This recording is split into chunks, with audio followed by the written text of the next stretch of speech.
आपने कई बार सुना होगा कि कुछ लोग अपने देश से छुपकर अवैध तरीके से दूसरे देशों में घुस रहे हैं। इसके कई कारण हो सकते हैं, रोजी रोटी के लिए, किसी परेशानी की वजह से या कोई पर्सनल कारण की वजह से। लेकिन ये कितना सही और सेफ है? तो इसका जवाब है बिल्कुल नहीं। तो क्या आज भी लोग सच में किसी दूसरे देश में घुसने की कोशिश कर रहे हैं? हाँ, और ये सिर्फ पड़ोसी मुल्क वाले घुसपैठियों की बात नहीं कर रहे हैं, बल्कि बहुत से भारतीय भी दूसरे मुल्कों में घुसने की कोशिश कर रहे हैं। क्योंकि ये मामले बढ़ते जा रहे हैं और कैसे ये बहुत भयानक रूप लेते जा रहे हैं, सब जानेंगे आज की इस वीडियो में। तो हाल ही में यूएस में प्रवासियों की अवैध एंट्री के मामले बड़ी संख्या में सामने आ रहे हैं और गैर कानूनी तरीके से घुसने वाले भारतीयों की संख्या 25% तक बढ़ गई है। अब लोगों को अवैध तरीके से ऐसा करने वाले गिरोह का पर्दाफाश भी हुआ है। ये मामला तब सामने आया जब अमेरिका के टेक्सास में मैक्सिको से आए ट्रक के अंदर शव मिलने शुरू हुए और अब तक 51 शव मिल चुके हैं। बता दें कि इन लोगों को अवैध तरीके से ट्रक में ठूस कर लाया गया था, जिसके बाद ये भयावह घटना सामने आई। इसके चलते अब शरणार्थियों का मुद्दा फिर से गर्मा गया।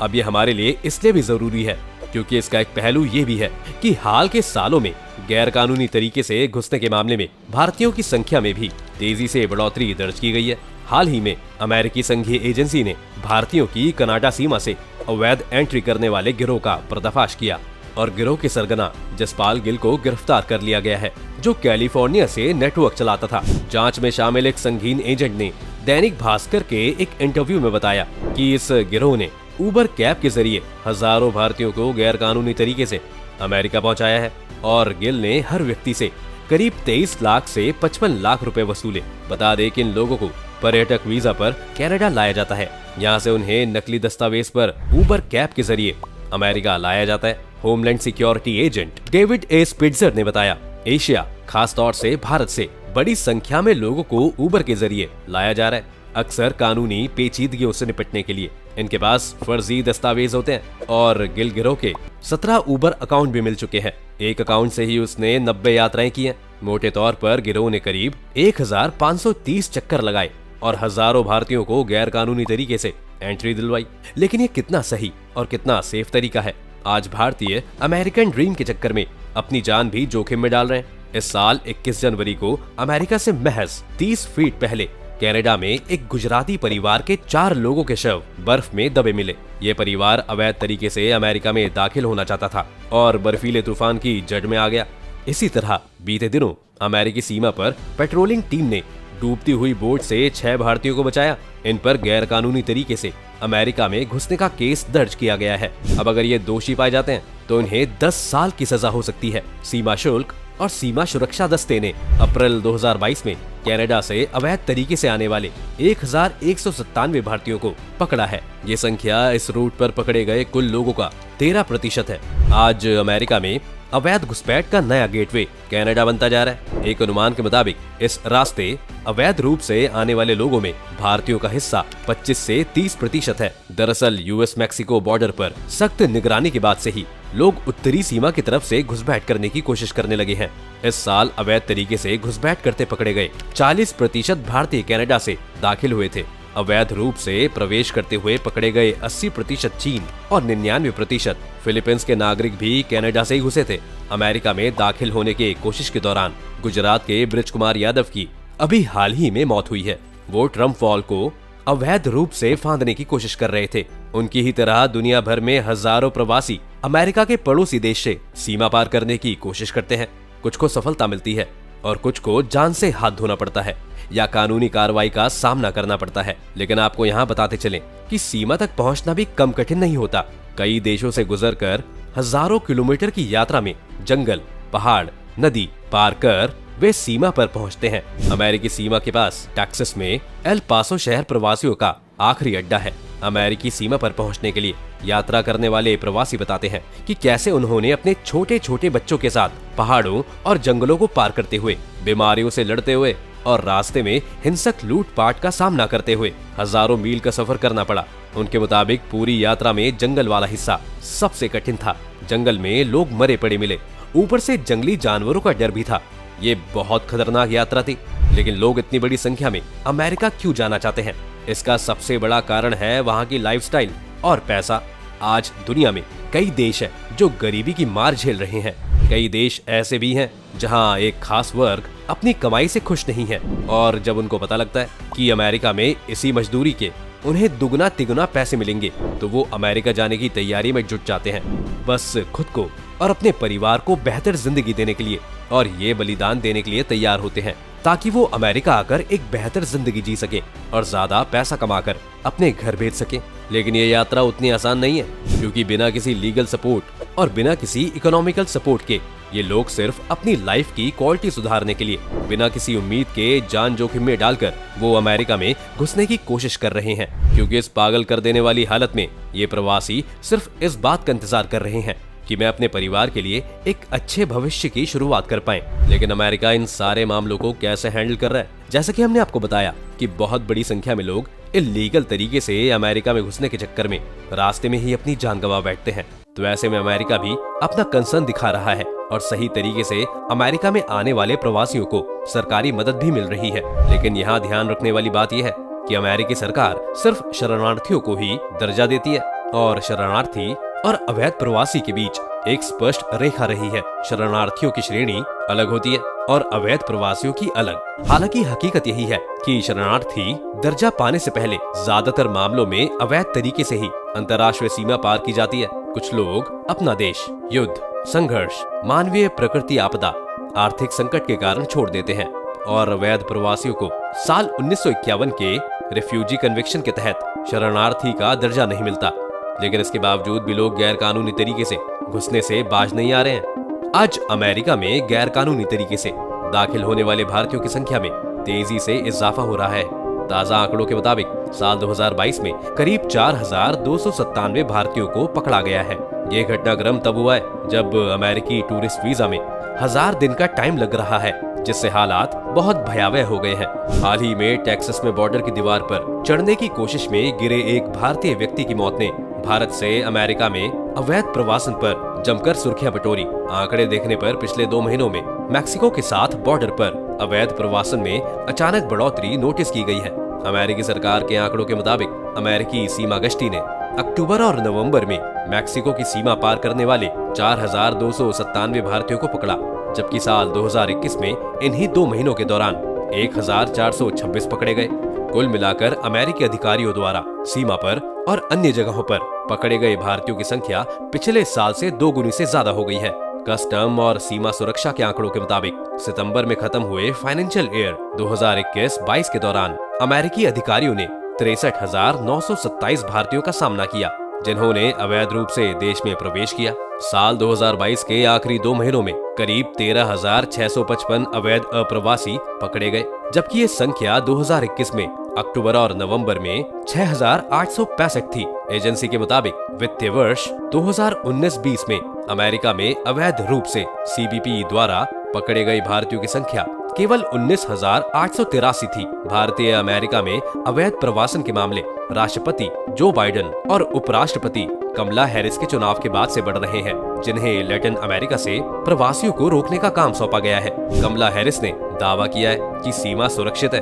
अमेरिकी अधिकारियों ने सितंबर में खत्म हुए फाइनेंशियल ईयर के दौरान अवैध रूप से अमेरिका में विभिन्न राष्ट्रीयताओं के लोगों के साथ 277 मिलियन मुठभेड़ों को दर्ज किया है, जो पिछली ड्यूरेशन में 196 मिलियन से 41% ज्यादा है। इतना ही नहीं, 2019-20 में करीब 6,46,822 एनकाउंटर हुए थे। दक्षिणी सीमा से अवैध रूप से अमेरिका में प्रवेश करने की कोशिश कर रहे लोगों के मामले बढ़ते जा रहे हैं। इससे निपटने के लिए संघर्ष कर रहे बाइडेन प्रशासन को सुप्रीम कोर्ट से राहत मिली। अब अमेरिकी कस्टम एंड बॉर्डर प्रोटेक्शन विभाग द्वारा साल 2019 में जारी की गई रिपोर्ट के पेज 39 के मुताबिक भारत, क्यूबा और इक्वाडोर से एक बड़ी संख्या में लोग अमेरिका पहुंचे हैं, कुछ कानूनी तरीके से तो कुछ गैर कानूनी तरीके से।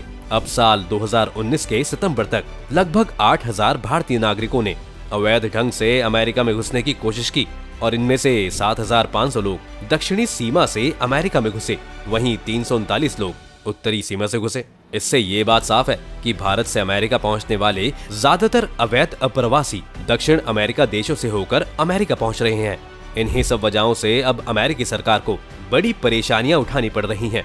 अमेरिका में एक डिस्ट्रिक्ट जज ने राष्ट्रपति जो बाइडेन को 5 हफ्ते की मोहलत दी है ताकि वो प्रवासियों से जुड़े एक विवादित पॉलिसी को खत्म करने के लिए कोई कड़ा कदम उठाए। इस पॉलिसी का नाम है टाइटल 42। अब इस पॉलिसी में है क्या, आपको वो भी बता देते हैं। तो इस पॉलिसी के तहत अमेरिकी अधिकारियों को जमीनी सीमा से अमेरिका में घुसने वाले अवैध प्रवासियों को वापस भेजने का अनलिमिटेड राइट्स मिला था। यहाँ आपको बताते चलें कि टाइटल 42 को कोरोना महामारी की शुरुआत में डोनाल्ड ट्रंप की सरकार ने लागू किया था।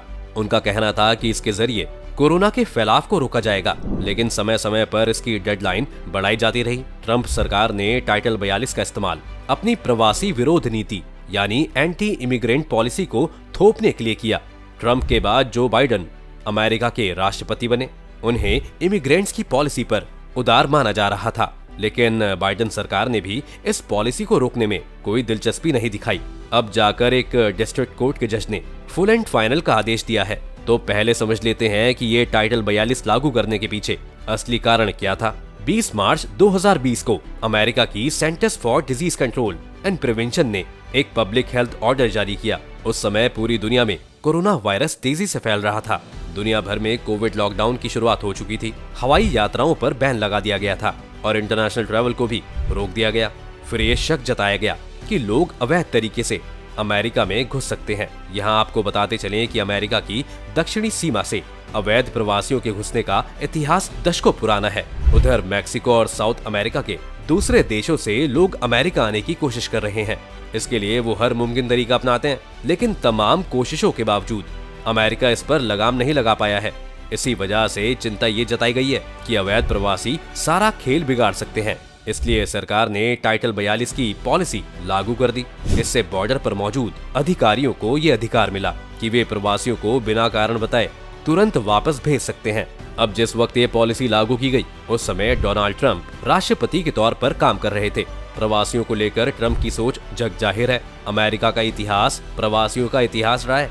इसके बावजूद रिपब्लिकन पार्टी नए लोगों को अपने यहाँ आने देने के खिलाफ रही है। अब टाइटल 42 का इतिहास भी थोड़ा जान लेते हैं। तो ये टाइटल दूसरे विश्व युद्ध के दौरान अस्तित्व में आया था। इसमें कहा गया था कि किसी भी तरीके की संक्रामक बीमारी को रोकने के लिए सरकार कोई भी आपातकालीन कदम उठा सकती है, जैसे कि कोविड महामारी से पहले इसके इस्तेमाल का कोई उदाहरण नहीं मिलता। और यहीं ट्रंप सरकार ने आपदा को अवसर बनाकर अपनी एंटी इमिग्रेंट पॉलिसी को बढ़ावा दिया। इसका असर अगस्त 2022 की CBS न्यूज की एक रिपोर्ट में साफ दिखता है, जब ट्रंप के कार्यकाल में टाइटल 42 के जरिए 3,80,000 प्रवासियों को बॉर्डर से लौटाया गया। जो बाइडेन के कार्यकाल में ये संख्या बढ़ी है। अगस्त 2022 तक लगभग 30 लाख इलीगल इमिग्रेंट्स को अमेरिका की दक्षिणी सीमा पर गिरफ्तार किया गया। औपचारिक तौर पर तो मई 2022 में ये पॉलिसी खत्म हो जाने वाली थी और बाइडेन सरकार इसके लिए राजी भी थी, लेकिन अमेरिका के लगभग आधे राज्यों ने इसका विरोध किया और तब एक डिस्ट्रिक्ट जज ने बाइडेन सरकार की कोशिश को ब्लॉक कर दिया। अब इस टाइटल 42 को क्रूएल क्यों बताया जाता है, ये भी समझ लीजिए। फ्योएंते की रिपोर्ट के मुताबिक जून 2020 में 1650 नाबालिग बच्चे अमेरिका की दक्षिणी सीमा से अंदर घुसे और इनमें से सिर्फ 59 बच्चों को रिफ्यूजी सेटलमेंट के दफ्तर में भेजा गया। बाकी बच्चों को टाइटल 42 के तहत बाहर निकाल दिया गया। अब ये रिपोर्ट्स में सामने आया है कि कई बच्चों को बॉर्डर के पास होटलों में रखा गया है और देश से बाहर निकाले गए कई बच्चों का पता तो आज तक नहीं चल सका है, क्योंकि टाइटल 42 के तहत बॉर्डर में घुसने के कुछ घंटे के अंदर ही प्रवासियों को निकालने की व्यवस्था है। उनके पास शरण के लिए कानूनी रास्ता लेने का समय तक नहीं होता। ये अमेरिका के इमिग्रेशन कानून के खिलाफ है। किसी भी रास्ते से अमेरिका आने वाले प्रवासियों के पास शरण के लिए अपील करने का अधिकार है। बहुत से प्रवासी अपनी जान की सुरक्षा के लिए अमेरिका आते हैं। ऐसे में सभी लोगों को सेम कैटेगरी में रखकर बाहर निकाल देना कितना सही है? ह्यूमन राइट्स ऑर्गेनाइजेशन का कहना है कि ये अमानवीय है। ऐसे में मौजूदा अमेरिकी सरकार क्या इसके लिए कोई कड़ा कदम उठा पाएगी और अवैध तरीके से अमेरिका में घुसपैठियों को रोककर प्रवासियों को सही अधिकार दे पाएगी? लेकिन अभी हाल ही में गुजरातियों को कनाडा के रास्ते अवैध तरीके से अमेरिका भेजने वाले दल का भांडाफोड़ हुआ है और इस मामले में पुलिस ने एक बिल्डिंग कॉन्ट्रैक्टर और 2 एजेंट्स को गिरफ्तार किया। इस पूरे मामले ने तब आग पकड़ी जब जनवरी 2022 में गुजरात के ही परिवार के 4 सदस्यों की अवैध तरीके से अमेरिका में प्रवेश करने की कोशिश में मौत हो गई थी। अब उनको इलीगल एंट्री करवाने के लिए इन आरोपियों पर 75 लाख से 1 करोड़ तक की रकम वसूलने का आरोप है। बता दें कि इस मामले में जांच एजेंसियों को वीडी नाम के व्यक्ति से मदद मिली, जिसने इस पूरे रैकेट के काम करने के तरीके के बारे में पुलिस को अहम जानकारियां मुहैया कराई। जैसे कि जनवरी 2022 में गुजरात के महसाणा जिले के कलोल तहसील के डिंगुचा गांव का पटेल परिवार कनाडा के रास्ते अवैध रूप से अमेरिका में प्रवेश करने की कोशिश कर रहा था और उस दौरान दंपति और उनके 2 बच्चे समेत 4 लोगों की मौत हो गई थी। इसके बाद ये मामला अंतर्राष्ट्रीय सुर्खियां बन गया था, जिसके बाद ये पूरा मामला इन्वेस्टिगेशन के घेरे में आ गया। जब गुजरात पुलिस डिंगुचा गांव के पटेल परिवार की मौत के मामले की जांच कर रही थी, तो आपराधिक जांच विभाग CID क्राइम ब्रांच ने उस व्यक्ति को गिरफ्तार किया जिसने उनके फर्जी पैन कार्ड, पासपोर्ट और आधार कार्ड बनवाए थे। फिर अमेरिकी और कनाडाई दूतावासों और अमेरिकी होमलैंड विभाग की तरफ से कुछ जानकारियां दी गई थी। इस बेसिस पर अहमदाबाद क्राइम ब्रांच और गांधीनगर CID क्राइम ब्रांच ने मिलकर एक जांच की थी और लगातार 9 महीने चली इस इन्वेस्टिगेशन के आखिरकार में गुजरात पुलिस ने इस रैकेट में शामिल 2 एजेंटों को गिरफ्तार किया है, जबकि बाकी इन्वेस्टिगेशन अभी भी जारी है। आपको यहाँ बताते चलें कि जांच एजेंसी ईमेल और वीडियो कॉन्फ्रेंसिंग के जरिए संपर्क में थी और उन्होंने खुद गुजरात का दौरा भी किया था। आइए अब आपको बताएं कि साजिश का पर्दाफाश कैसे हुआ। तो इस पूरे मामले की जांच अहमदाबाद क्राइम ब्रांच ने की थी और उन्हें शुरुआत में एक डुप्लीकेट आधार कार्ड मिला, जिसके आधार पर एक पैन कार्ड बनाया गया था। गहराई से पड़ताल की गई तो हरीश पटेल नाम के शख्स का नाम सामने आया। बाद में पता चला कि हरीश के डुप्लीकेट आधार कार्ड से अमेरिका में अवैध अप्रवासियों को पासपोर्ट बनते हैं और CID क्राइम ब्रांच ने हरीश पटेल से करीब 87 पासपोर्ट जब्त किए और उन पासपोर्ट्स के तार उन एजेंटों से जुड़े हुए थे जो उन्हें मैक्सिको और कनाडा से तस्करी कर अमेरिका ले जाते थे। जिसके बाद गुजरात की क्राइम ब्रांच को अमेरिका और कनाडा की पुलिस ने भी इनपुट दिए, जिसके आधार पर अवैध रूप से कनाडा से अमेरिका भेजने वाले 5 एजेंटों को शॉर्ट लिस्ट किया गया। फिर टेक्नोलॉजी के सहारे उनकी एक्टिविटीज पर नजर रखी गई। कई लोगों को अवैध तरीके से विदेश ले जाने का झांसा दिया गया था। जब क्राइम ब्रांच ने उनमें से एक व्यक्ति से संपर्क किया तो उसने बताया कि फैनिल पटेल नाम का एक एजेंट उसे 66 से 75 लाख रुपए में अमेरिका ले जा रहा था। अब ब्रांच के पास फैनिल पटेल के बारे में पहले से भी जानकारी थी और उन्होंने अमेरिकी जांच एजेंसी को भी फैनिल के बारे में जानकारी दी। लेकिन यहाँ एक और बात सामने आई थी कि डिंगुचा के पटेल परिवार के साथ साथ कुल 11 लोग कनाडा से अमेरिका के लिए रवाना हुए थे और 2500 किलोमीटर का सफर तय कर अमेरिकी सीमा पार करने के बाद फैनिल पटेल और उसका साथी उन्हें वैंकूवर ले गए। अब जो लोग वैंकूवर के रास्ते अमेरिका जाना चाहते थे उन्हें 2 कारों में ले जाया गया। एक कार को फैनिल और दूसरी को उसका साथी चला रहा था।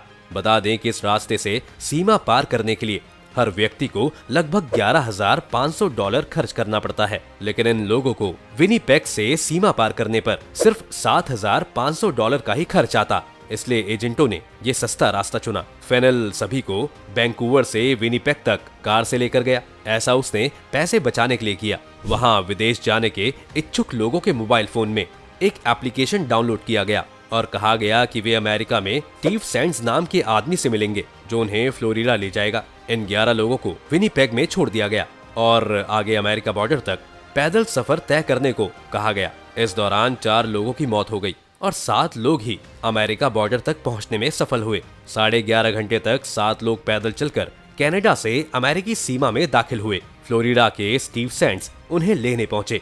इन 7 लोगों में वीडी नाम का एक शख्स भी शामिल था, वही वीडी जिसने सामने आकर बयान दिया क्योंकि उसके पास डायपर और बच्चों के कपड़े थे। पूछताछ में बाकी 4 लोगों की मौत के बारे में पता चला जो साथ नहीं थे। काफी तलाश के बाद 2 बच्चों और उनके माता पिता के शव बर्फ में मिले और ये मामला सामने आ सका। अब इसमें अमेरिका के साथ साथ सवाल उन सभी देशों पर उठता है जो अपने देश के नागरिकों को वो क्वालिटी ऑफ लाइफ और सिक्योरिटी देने में असफल हैं। भारत सरकार को ये देखना चाहिए कि क्यों मजदूर इतनी बड़ी संख्या में अरब देशों और अमेरिका की तरफ रुख कर रहे हैं। दोस्तों, आपकी इस बारे में क्या राय है, हमें कमेंट सेक्शन में जरूर बताएं। वीडियो पसंद आई हो तो इसको लाइक और शेयर करें और चैनल को सब्सक्राइब भी कर लें।